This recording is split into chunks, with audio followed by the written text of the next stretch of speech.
I like to show examples of good behavior, because most of what we learn from imitating other people. How do you learn to swim? Well, you can't read a book and learn to do it. And so we see somebody do something, and that's how we do it.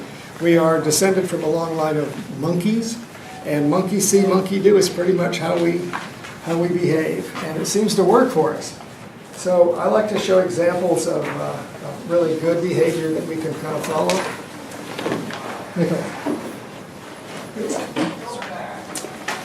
So I'm going to be talking about an example, one of my students today.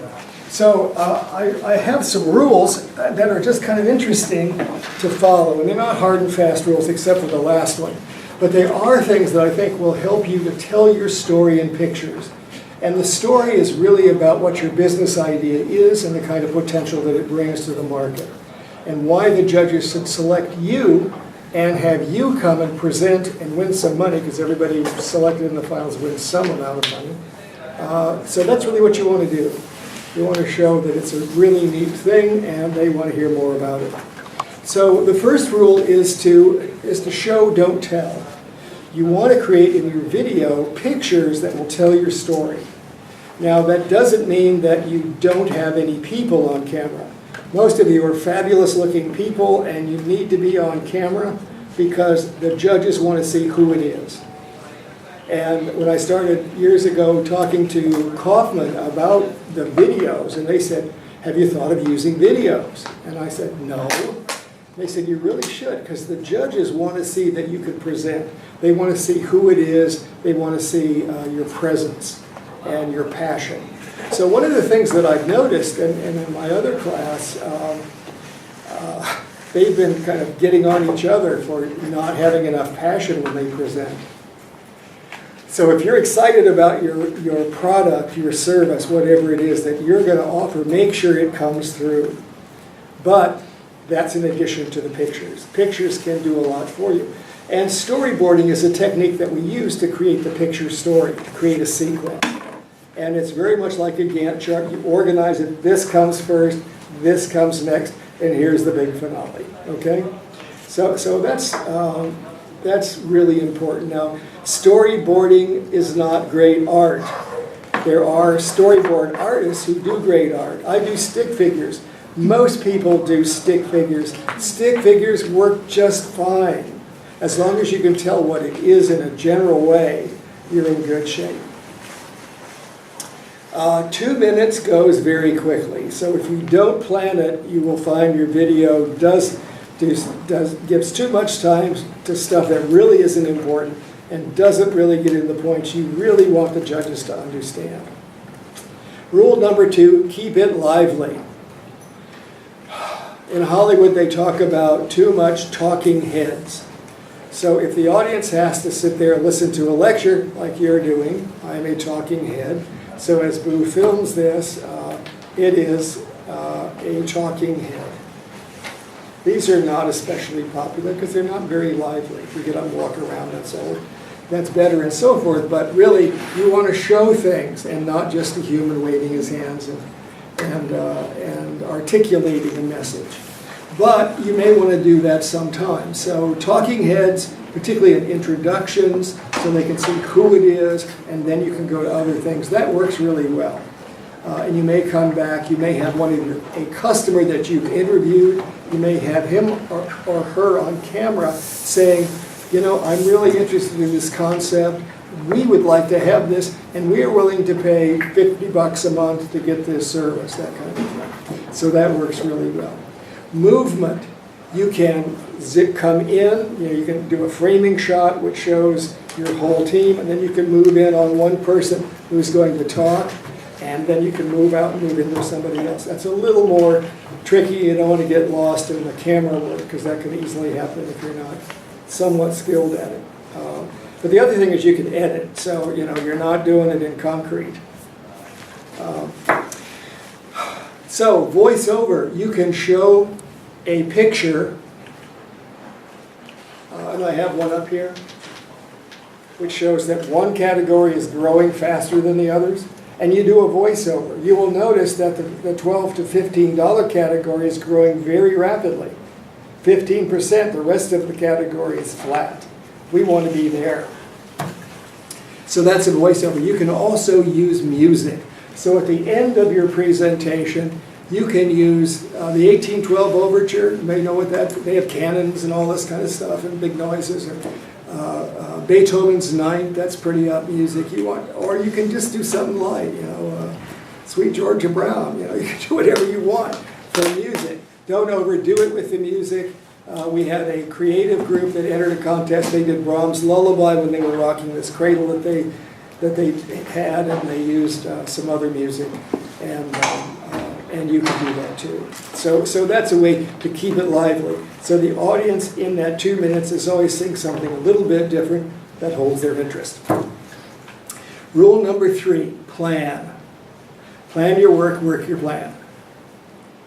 My son said the best advice I ever gave him was plan your work and work your plan. I thought, well, what did I spend all that other time for? But anyway, it really is important. And in fact, Aristotle wrote a long, long time ago that every presentation, every work of art, every literary piece, play, poem, and story has 3 parts. This is really complicated. It has a beginning where you hook them, you catch their attention, and you want this to be as clear and compelling as possible. We've had presentations that we got finished and went, huh? What the heck was that? We have no idea. I was at an angel investor group, and we had some people who came with some technology all the way from Denmark. They paid, just to be in the seminar, they paid $2,500. And it was a tech thing, and when they got finished, I was totally baffled. And so I leaned across to an angel investor who's from Denmark. Senior guys invested all kinds of tech stuff, and I said, what the heck was that? He said, I have no idea. They certainly didn't get that message across, even to tech people who were from their home country. So you want to be short, crisp, and compelling when you put out your value proposition. Why is this important? Why should we listen? You can even do it with humor. You can do it with humor. One of the best ones I ever saw began with a woman standing up and saying, the worst call a parent can ever have is, your child is missing. Gulp. Everybody, really wanted to hear what she was going to do to deal with that problem. And she won the contest when she won.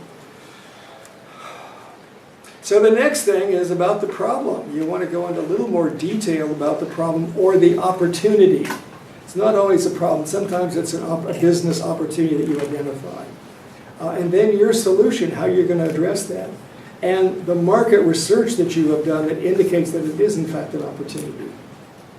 And that often is customer discovery, talking with people and making sure that they want to buy what you're proposing to sell. Because why do businesses not succeed? Why do startups go bust? Anybody can answer? Nobody wants to buy it? Nobody wants to buy it. Nailed it. Well done. Well done. Yeah, it's not because it's not a good product. It's because nobody wants it. Nobody wants it, or not enough people want it.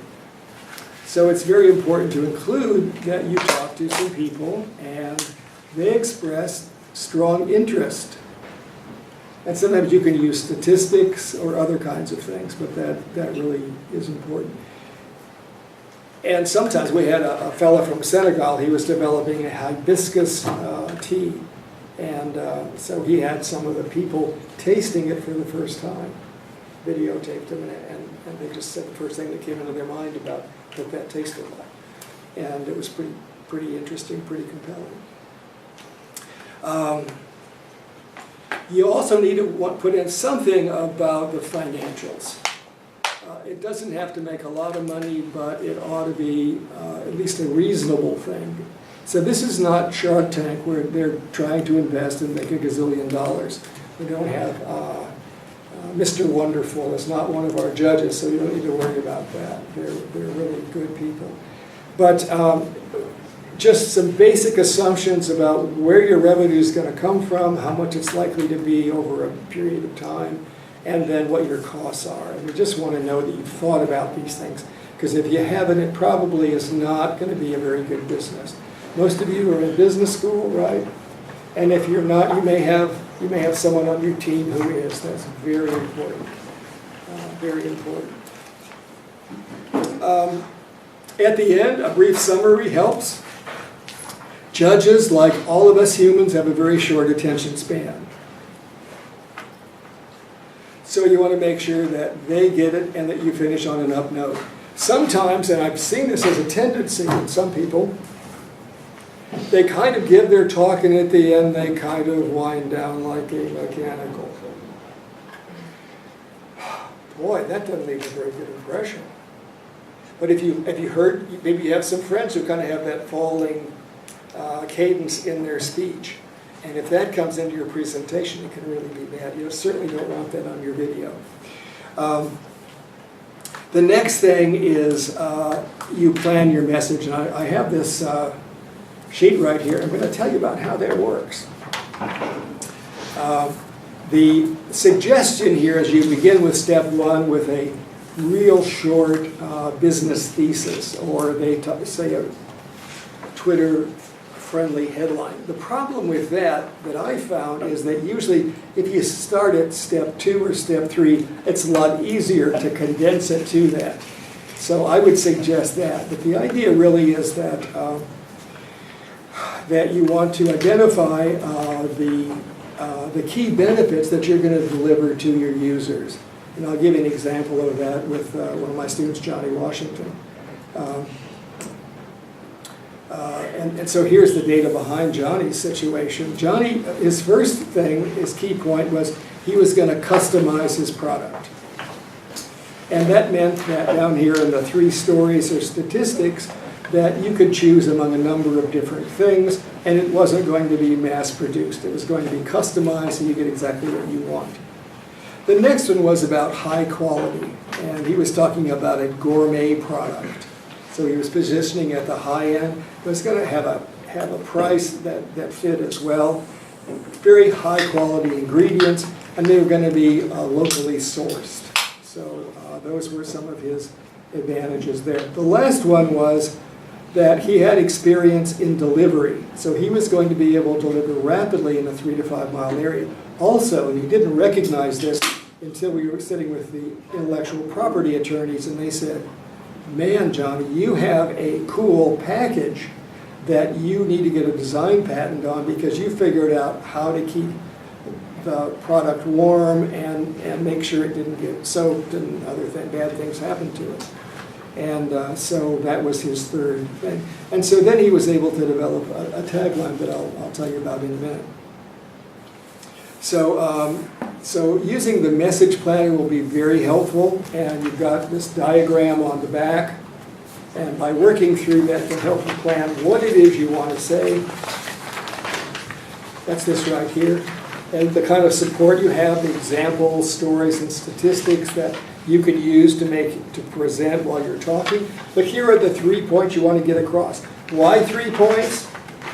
This is a short talk, short video, and most of the time in short-term memory you can only remember 3 things. So I can talk for 2 hours to a class. They're going to come away, if we're lucky, with 3 things. If they take extensive notes and preview and so forth, they may remember as many as 5. But since there are going to be 20 on the test, that's not a very good approach, but that's why we have to study everything. But you can't expect your judges are going to study. They're going to watch it, they're going to rate it, and that'll be that. So make sure you've got 3 main benefits that you're going to stress. That'll increase your odds of winning significantly. So that's sort of Rule 4. Rule 5 suggests that you're going to have a brand, and the brand comes out of who you are and how you're going to present yourself. So there's both identity, who you are, and there are a lot of different positioning statements that you can do about who you are. Apple says everything we do is going to be first class and really high end, and then we'll talk about the product, but you need to understand who we are. And even the box that they give you, you're stuck in. People don't throw out those boxes. I think it was mentioned last time that we keep those boxes because they're little jewels. They're just incredible. Steve Jobs was nuts about fonts and calligraphy, and so the font style is very special. But anyway, that is your brand. And so you need to know who you are, what you want to project. That's very important. And it could even be in the packages that you use. For example, a whiskey company was out in Utah, and they had it called High West. And the bottle actually used a font from the 1880s so it looked like a wanted poster, and it was very distinctive. It was kind of a yellowish paper and very distinctive, and it stuck out. And it said, "We are, kind of an authentic Western whiskey," and that's very emblematic of the whiskey industry and how it ruined America. So it's a style filter, so that all the elements are aligned, and that strengthens the power of your performance when everything reinforces everything else. So the colors that you use, the fonts, the style, think about how that reflects who you are and what you want to say about your product. Finally, go to uwf.edu/elevator-pitch, complete the registration, and upload your video. The due date was going to be Friday, but in talking to our judge, she said that she's going to have a busy weekend. So if it gets there by close of business on Monday, that's fine. So it gives you a little bit more time to work on it. So those are the rules. Now let me talk a little bit about Johnny Washington. So Johnny Washington is a big black guy, about 6'4". He's got 40 years of experience in the restaurant business. He's got a smile as white as Nebraska. Just think Shaq O'Neal when he's doing one of his funny commercials. That's kind of what Johnny's like. So Johnny had a pizza restaurant, which was very successful, and then he went to work for Cisco doing consulting. That's the SYSCO company, not the other one. And he'd been very successful consulting to restaurants. He wanted to have his own restaurant. As he began to look at that, he thought, maybe because he didn't know where he wanted to put the restaurant, maybe I'll develop a food truck, and that way I can get around and see which communities respond best to what I'm going to offer. Well, as he looked at that, he realized that food trucks in Atlanta cost about $100,000, and he had to have a restaurant as well. So he was kind of thinking, what else could I do? Well, he had a lot of experience in delivering pizzas, and so he said, I will just, that's what I'll do. So he pivoted as he learned more about the market and what he wanted to do through customer discovery. So in building his business, he used the message map that I just described around these three things, and he came up with this as his final business thesis, crisp statement. We deliver a customized gourmet burger. That's what we do. We deliver a customized gourmet burger, and he did that really well. And that was the first frame. That's what he started with, the first frame. The first frame shows Johnny, and it has behind it a construction zone, because that's what he called his company, and it used this, the construction sites have this tape, this yellow tape, and so that was his color. And so he's on there grinning, saying, that's what we do. We deliver customized gourmet burgers.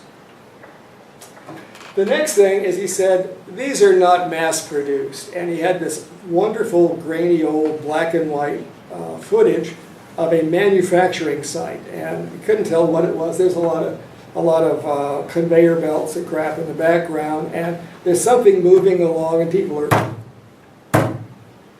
stamping it out. And there's industrial noise and so forth. And he says, you don't want that kind of a burger. You don't need that kind of burger. We have a better burger. Next one. Our research shows that the growth area is in the better burger, the $15 burger. That's where we're going to be. That's growing. And about this time, McDonald's and all the other ones were kind of cruising along. Now, it turns out that the burger business is recession-proof. So we're happy, we eat burgers. When we're unhappy, we eat burgers. Kind of like whiskey. Yeah. We do that. So then he wanted to reinforce the notion that it was, in fact, a customized burger. And if you wanted lamb or bison, or I think he even had ostrich, turkey, grass-fed beef, you could get that. So he had this sort of schematic of this. And you could have different kind of buns. You could have a croissant, you could have a Kaiser roll, you could have a sourdough thing, you could just do all, and you could put in barbecue sauce, or you could put in guacamole, you could put in chimichurri sauce. You could do whatever the heck you wanted for your burger. It was going to be yours and nobody else's, right? So this was a voiceover, this was a voiceover, and that was a voiceover. Okay? So then he says, and we'll bring it to you. Now the advantage of that was he could identify the demographic community that was most likely to support a more expensive burger. So you didn't go to you didn't go to a student population and say, do you want 15 bucks for a burger or want a burger for $5? You didn't do that. But you went to more affluent stuff where people were going to bring the burger home and open a really good wine with it, you know, that kind of stuff. And he said, we'll deliver it to you and we'll do it really quick. And we have a particular, a patent pending package that will ensure that the meat is still warm, the bun is warm and dry. It doesn't, you know, the juice doesn't get in there. Did you ever order something that's all drippy, it's crappy, you don't want to drink that? And it'll be just perfect, just the way you like it. And he couldn't find what he wanted, which was a yellow beetle, because he was going to get a bunch of those to use as his fleet. He couldn't find that, so he got one of these kids' toys. And they do come in primary colors. So he got a yellow one, and he did that. He put the construction zone sign on it. We'll deliver it quickly in our area. And he knew how to do that. I know how to do that because I ran a pizza business, which is very successful. And the final one, he's there, and he says, he's got this big burger. And he's good, and he said, we're going to take a big bite out of a $73 billion burger business chunk. And then the music goes off. And then everybody else in the class turned to Johnny and said, we hate you. That is the best video ever. And they were clapping and so forth. But he just thought it out brilliantly. And I think you can do the same kinds of things. Questions? Do you have that video at all on you? I don't. I don't. I should ask Johnny about it. See if I can find it. Do you think you could send some video examples that are really great to anybody who signed up? No, but I do have on this some resources where you can see storyboarding. There are a dozen YouTube videos that are under 6 minutes. Each one is different. Ron Howard even does one if you want to really get into it seriously. And some of these are great artists, and some of these, they're doing fights and all kinds of stuff. You probably don't need that. Each one is different, so I'd advise you to watch a couple of them and kind of see what appeals to you. There are also explainer animations. So yesterday, one of my teams showed theirs, and they found wonderful animations, and it's funny and cute and so forth. And these are cartoon figures. They're free for your first one. They want you to keep doing it. And you can use this to put in, so you're going to do something really dramatic, but you can't build it because it's too complex. But you can make a cartoon kind of thing out of it. People love cartoons. There are a whole bunch of these. There are more I could have put on there. I haven't used most of these, but they're all kind of similar, and you can just see the one that works best for you. The library will loan you equipment to do your video and show you how to use it. Some of my students say that your phone probably has better optics than the library camera. Last year, one of the students filmed most of their scenes inside the library. That wasn't so good. The backgrounds just didn't do it properly, and his work suffered a little bit from that. So take whatever you use out, get some interesting backgrounds, not that distract, but just that show some variety and will hold the interest of the audience. We're making the videos. Can it be like a video in which, like, if you're speaking and on the side of you would be like a pop-up of like an image or something like that? Sure. Sure. you're not limited by anything other than moving the message along. So here he used a voiceover, a stock little movie clip that he got, in black and white, by the way, so it looked really gnarly in the 1920s kind of thing, 1930s.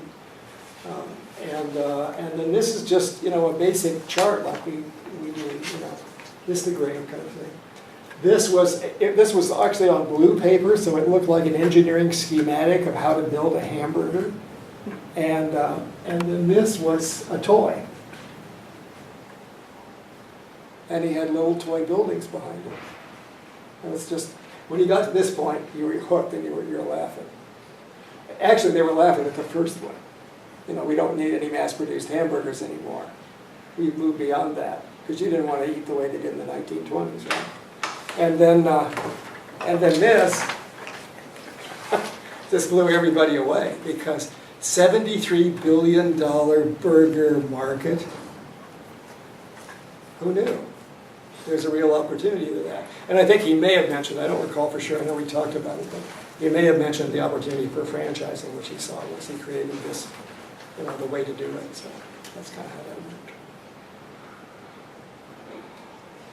Yes? So when you're presenting your idea to, say, someone random or a friend or whatever, and you're really speaking over just the idea, and they're asking you questions back, and you're telling them how it works and everything, could that work as in a part of, I think there's a part that says, like, plan your message, or, you know, when you're going over, like, the statistics of it, or finances and all that.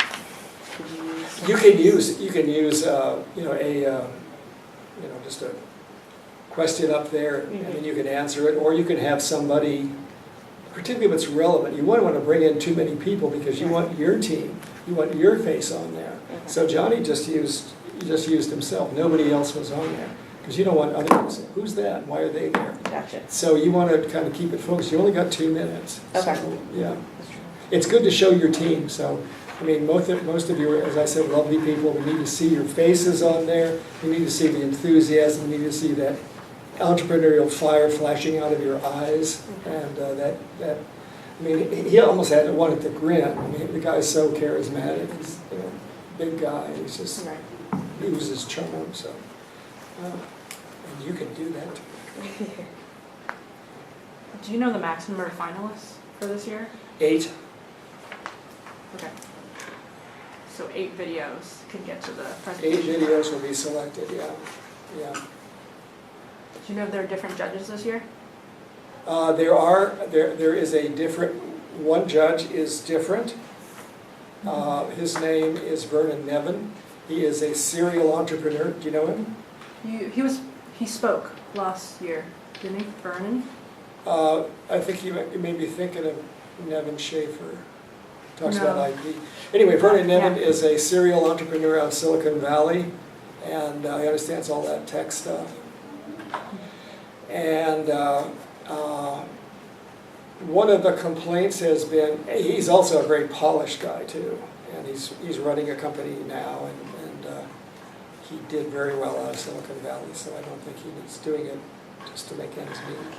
But one of our concerns is that people didn't seem to understand technology well enough. Well, I don't know if that's fair, but often the presentation counts more than the substance. So the sizzle of the burger counts more than the taste of the burger, because it's 5 minutes, and if you have excellent presentation skills, as Boo does, you can walk away with it even if you're selling 1920s hamburgers, but because they really do respond to your enthusiasm and your chemistry. If you can create that electricity, you have a really good chance. And we do want a little bit more consideration about, does this really make sense or not? And not just somebody who just is a natural salesperson. But if you're a natural salesperson and you've got something like this that makes sense, then you're okay. And you've got the background that suggests that you can actually do it. If we get 2 finals, are we allowed to have a rubric of what the judges are looking at? Yeah. And I tried to present that, you know, there was qualities in the one of the previous handouts. But there will be 5 points for content and 2 points for presentation. And so one of the things that really counts is how new is the idea, how novel is it? And that one we had kind of as an X factor before, we kind of changed that a little bit. And the presentation is only 1 point for the basic presentation. There's another one about how we respond to the judges. And I should mention that don't argue with the judges.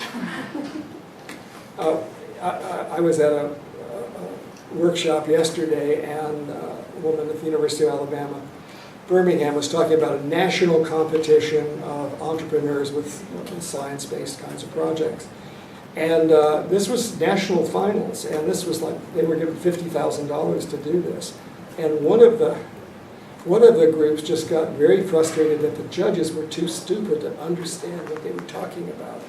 And they walked out. And the judges just, go. So don't argue with the judges. If they say that you didn't explain something very well, say thank you and shut up. I guess we're allowed to ask questions for feedback, but yeah, we can't. Yeah. We can't just blatantly say they're the ones that are wrong, not us. Exactly, Yeah. because they're really smart, they have a lot of experience, and That they have the rubric and the points. yeah, they do, yeah, and they are going to be doing the judging. The other thing, it's okay to say, I don't know. That's an excellent point, I don't know, we haven't gotten there yet, it's certainly something we'll write down, and then if you actually appear to write it down, that's kind of good too. Because they don't, you know. If you appear to actually write it down. Or if you just go. Because we do watch body posture. Yeah, yeah. So actually they were, this same professor, this woman was talking about how they watch body posture in the teams. And if somebody's presenting all the time, everybody else is standing off here, you know, either they forgot their right guard stick or something, because that's not the way it's supposed to look. So remember, this is a presentation. It's acting. Acting. Do you have an idea as to how many people are going to be submitting videos? You never know. That's really fun. I mean, I've heard about a lot of them that I haven't seen here at the class. Right. And that's really kind of surprising to me, but I know that a lot of students that are in my other class where they all have to do this, they have conflicts, so they can't come. So they're more than you see. And, so I don't know. Last year we had 17. I'm expecting we'll have more this year. I would say maybe 25, but it kind of depends. You just don't know. Some ideas don't work out. You start out with an idea and then you go, oh, this just isn't going to fly.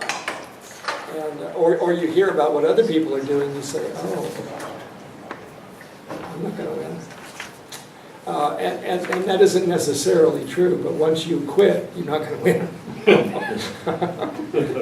I told a student yesterday, he had given his presentation to the class, and he said, I failed, they just tore me up, it was just awful. And I told him a story about a famous explorer who, they went to Greenland and there was a blizzard and they couldn't do what they wanted to do, and he's happily throwing his stuff back in after they spent all this money and all this time. And one of the other members of the expedition said, Norman, what are you so happy about? We failed. And Norman said, we did all any man could have done in that blizzard. We have only failed if we're not coming back. Are we coming back? Yeah. Well, we haven't failed then. And he's singing. So this is the guy who dropped out of Harvard to lead the dog team of Admiral Byrd in the South Pole. He went to that Greenland ice cap to rescue people during World War II. He, at the age of 90, climbed Mount Vaughn, which was named after him on the South Pole by Admiral Byrd. And he's just did the Iditarod every year. And he's just one of those people that, now we know what failure is. Failure is when you quit. So I told him this, and he's, what, 20 years old, he's going to quit? You can't quit. Crazy. So But some people do, they have a lot of other things, and we really live in a very rich and robust society with a lot of things that compete for your attention. And this is really a skill that you learn, and you probably aren't going to, Johnny was 42 years old, which is the average age. He had 20 years of experience in the restaurant business. He was ready to do something, so this was kind of the result of that. For many of you, this probably won't take off until you're quite a bit older. On the other hand, and this is, I think, a serious consideration, or should be. So one of my students who did a similar kind of thing really did it well, and his early stuff was just awful, and the class beat him up and everything, but finally got onto something that was pretty good, and learned to market it without talking. This was something that would a firefighting approach. I don't want to go into it too much, but it's really cool. And so he talked to 12 different fire stations and numerous people inside the fire station, from the chief, assistant chief, the firefighters, and so forth, and learned how they bill, or how they buy stuff, which you have to know, what they're looking for, what's the most dangerous kind of fire, what's the average response time, so forth. And the inventor of the product was really interested in this. And so Justin was demonstrating how you would develop a set of trials and so forth to commercialize the product. And so he really liked that, and Justin might have stayed, but he interviewed, and he's an engineer by background, and then with this marketing experience, a company paid him $85,000 plus a bonus to go to Detroit and work with specialty car equipment, where they were kind of designing custom stuff for people, pretty high margin stuff. So, I mean, he said, once I started talking about what I did with the firemen, and that I had actually been able to talk to customers, and those customers would influence how we develop the product, then, they said, write your own check. So, for an undergraduate from Mercer University, $85,000, not too bad, and then a bonus as well. So, and he's also close enough that he's registered for the MBA program at the University of Michigan in Ann Arbor. So, good things can come from this, we believe. Not immediately, not for everybody, but so. We're just on time, so I'll hang around for questions, and then submit your videos, and I will get to see them all, of course. Yes? So you said you have a little more time. Is it until the 5th instead of the 2nd, or is it just still the 2nd at 6? Well, it's until Monday, that's the 5th, is I reckon, so you have to close the business then, which is 6 o'clock. Is there another seminar? There is another seminar, one final seminar, it's next week, and it will be held not here, but in building 74, which is the one next to the business building, that kind of long one, in room 101, where we had them last year. And a guy named Glenn McDuffie will be talking about how to do your presentation. He is a real expert, he's very, very good. And people have two great fears. One is death, and the other is public speaking, though not in that order. Most people are more afraid of public speaking. So this will help you to get over that and be able to stand up in front of the multitudes and give them because you know more about it than they do. That's always a big advantage. Big advantage. And I'm available to talk with you and coach and counsel whenever you'd like, pretty much. Thank you so much. I hope to see you next week. I won't be talking. Glenn will, and he's very good